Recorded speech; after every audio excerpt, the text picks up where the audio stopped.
Let me just start off by saying that if your dog starts barking at me, I'm definitely going to react. I'm either running up a tree screaming like a buffoon or Spartan kicking it. Honestly, I don't know how I would react in that particular moment. I guess it depends on my day. If I had a light lunch, can I climb up a tree realistically? Or should I try wrecking this 100-pound pit bull with my ugly Crocs? I don't know. Decisions, right? Like, what should I do? Anyways, dog owners are crazy. I'm not taking a chance on your ugly 100-pound pit bull. Put him on a leash, please. And don't ask me to be chill or relax around your dog. If he's barking and coming at me, I'm reacting. I'm doing something. Anyways, all jokes aside, let's get straight into today's video. I actually wanted to talk about some of the newer Superman action figures based on the newest live-action Superman film right around the corner from James Gunn. These are brought to us by McFarlane. However, there are a ton of different OEMs jumping in on this. As is the case, McFarlane makes action figures mostly for like legitimate collectors, whereas then there are a lot of other manufacturers that focus in more on products meant for, you know, tiny little humans.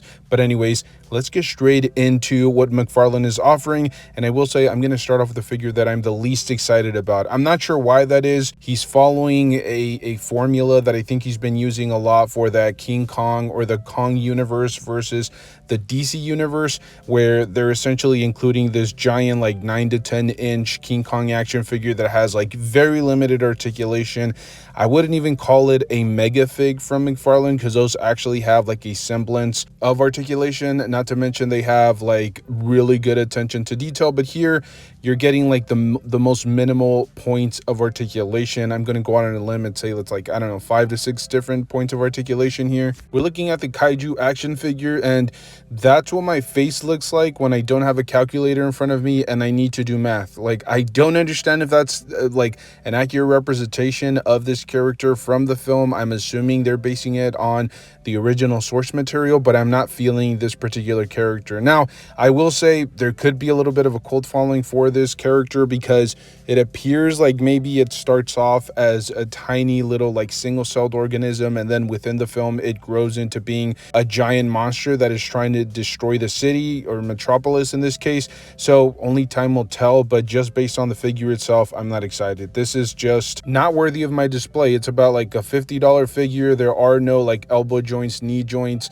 There's no ab articulation. It's just like a swivel at the mid torso and then the upper arms. Very disappointing. I'm not sure who's looking forward to this figure. I'll probably pick it up on sale if I see it at a later date. It's interesting. It's cool. As I said before, this might have a slight possibility of garnering a cult following because James Gunn does a very good job with like animated animal characters. We saw a lot of this with Rocket, for example, and Groot, who became two of the mainstays in the Guardians of the Galaxy. Who would have thought that, you know, animal creatures would get that much attention and, you know, would have that type of following? But he does a very good job of it. I think he's actually going to do something very similar with Krypto. He's going to be a very lovable animal character that is very important and very intricate to the overall story arc. And then we have another character that is a prime example of why people sometimes question McFarlane. We're looking at Metamorpho, again, based on the actual film. So I don't know. It looks a little bit weird. It looks like he has swimming trunks on, but is also dealing with like a very bad allergic reaction to a public pool. I'm just not feeling it. I love the attention to detail, the texturing here, the body mold looks absolutely phenomenal.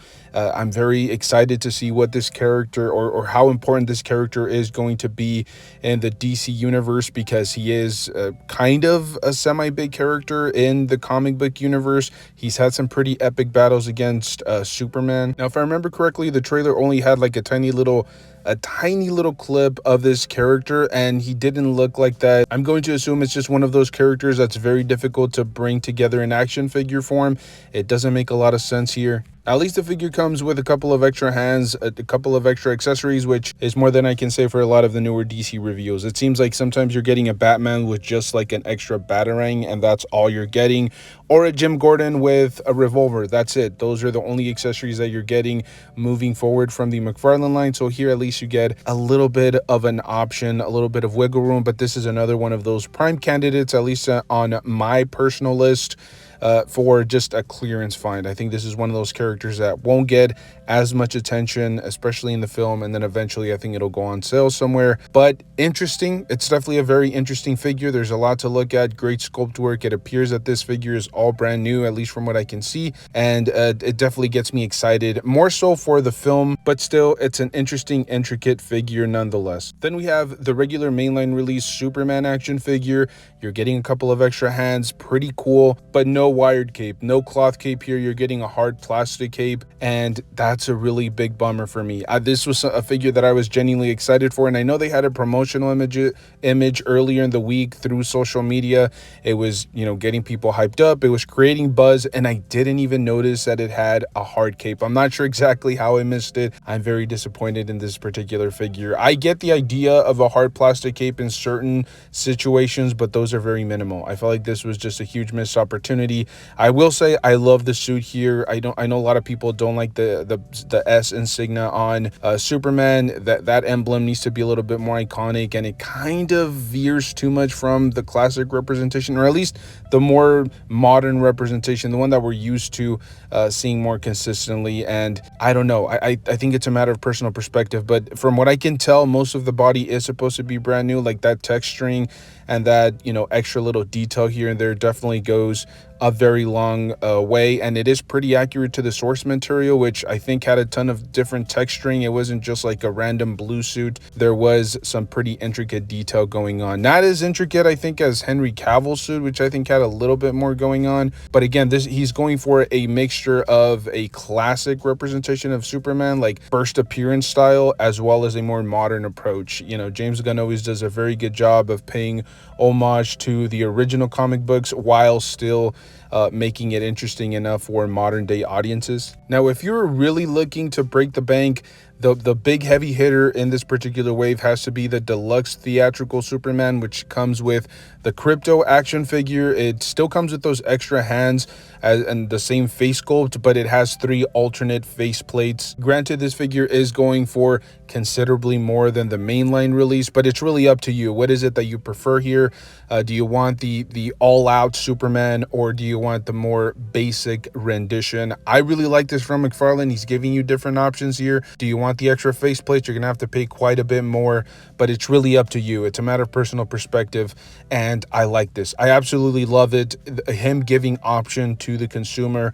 Maybe he does this somewhere down the line, where if you want like a regular basic Batman with nothing extra, maybe just like a couple of extra hands, you can purchase it at like $25. And then if you want the extra, if you want to really pay the extra $10 but get a ton of different accessories, new face sculpts, or face plates, new batarangs, maybe extra hands, things of that nature, then you can go ahead and pay that. I really like this reveal, and it's definitely one of the most exciting features from this particular wave or this release. Now, you will notice with the Deluxe Superman, you are getting a wired cloth cape, and I'm not sure what to make of this. Is this kind of like a backhanded insult to his consumer base, or does this have like some ground? I'm not sure exactly what's going on here. Is this McFarlane just kind of like cashing in on the entire DC multiverse wave? Is he done? Is he cooked? Is he really not that interested in this final year of him having the DC license? Or could this have something to do with the tariffs? Like, is this making him scale back his regular mainline release and then porting some extras into his actual collector's edition line or his deluxe releases? I'm not exactly sure. I mean, maybe he's downscaling some of his collectibles just to kind of like compensate for the tariffs. We've been seeing that more and more with some of the like Batman action figures. Sometimes they don't come with any extra accessories or just a batarang. We saw it with Jim Gordon just having a revolver. So maybe this is a theme going forward. He's trying to offset some of those tariff prices. I'm not 100% sure. It's pure speculation at this point, but it is worth pointing out that the regular release comes with a hard plastic cape, which I don't like, and then the deluxe one will come with the wired cape.